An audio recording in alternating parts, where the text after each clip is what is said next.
Now, let's talk about a real crisis, all right? I mean, what I just discussed were minor crises. Now we got a real crisis on our hands. What do you do about General Motors? Now, this is a story I've been studying and working on for years. I mean, they've been featured in many of the books I've written about GM being a car wreck about to happen. But to solve problems, sometimes you got to go back and understand where they went wrong. That's the key. And where did we miss that turn in the road? And history, you know, is a terrific teacher. And of course, a guy named Santayana advised you the same thing. He said, look, those who don't learn from history are doomed to repeat it. And GM has repeated some nasty things in history, and they haven't learned. Let me take you back to see what General Motors once was in 1921. Chevrolet, Oakland, Oldsmobile, Scripps Booth, Sheridan, Buick, and Cadillac. That's what it was. Look at the prices. 800 to 2,000, 13 to 2, 14 to 3, 15 to 2, 16, 17 to 3, 37 to 56. Outside of Cadillac, what are they doing? They got a whole bunch of cars competing with themselves, all clustered in the middle, the same prices. A lot of, you know, cannibalization. What's going on here? All right. Guy named Sloan walks in the door. And in 1921, he says, all right, here's the deal. I'm going to have a low price line, a low medium, a medium high, high price, and ultra high. And off he goes. He says, that's what we're going to do. And he has different price points and different looks and different styles. So what evolves from that plan, 21? 5 brands. Chevrolet, Pontiac, Oldsmobile, Buick, and Cadillac.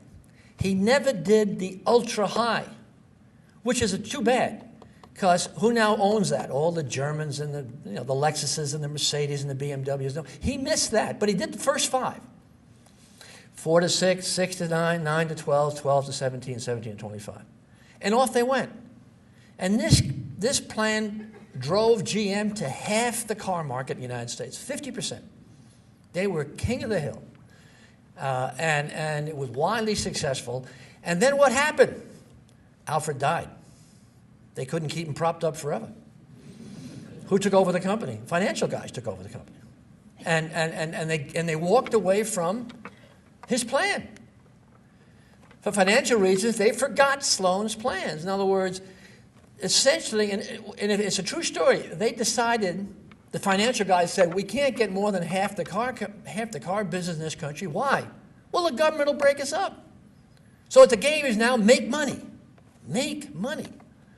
And so they said to the Chevrolet guy, here's your number for next year. And the Chevrolet guy said, oh, that's a big number. I'm going to have to go up and make expensive Chevrolets.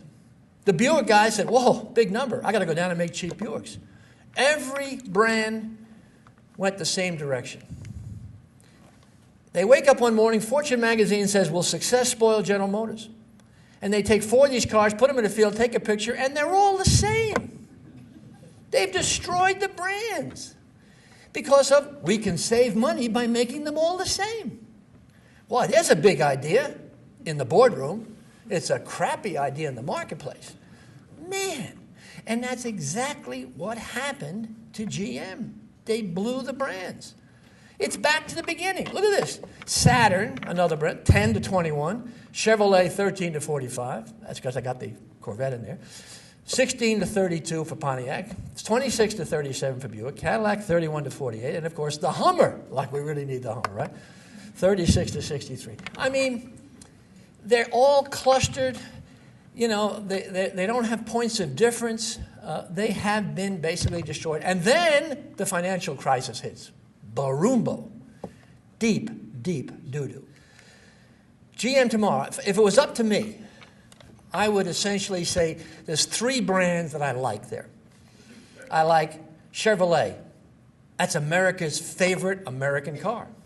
Nice concept, leadership idea. I like Buick. Quality without paying for status. I like that. Well, you don't have to buy a BMW. Come on, we get some great quality here. And I like Cadillac. Leading edge technology. That's what I would do. Yeah, I understand they want to add GMC. I don't quite get GMC. I mean, maybe. But to me, these three are the brands that I would go forward with if I could undo all of the, the problems in the contracts, et cetera, et cetera, et cetera. And I think this is kind of where it's at right now. And I think it's going to take a lot of doing, but I think they do have some new horses to ride. It's going to take time.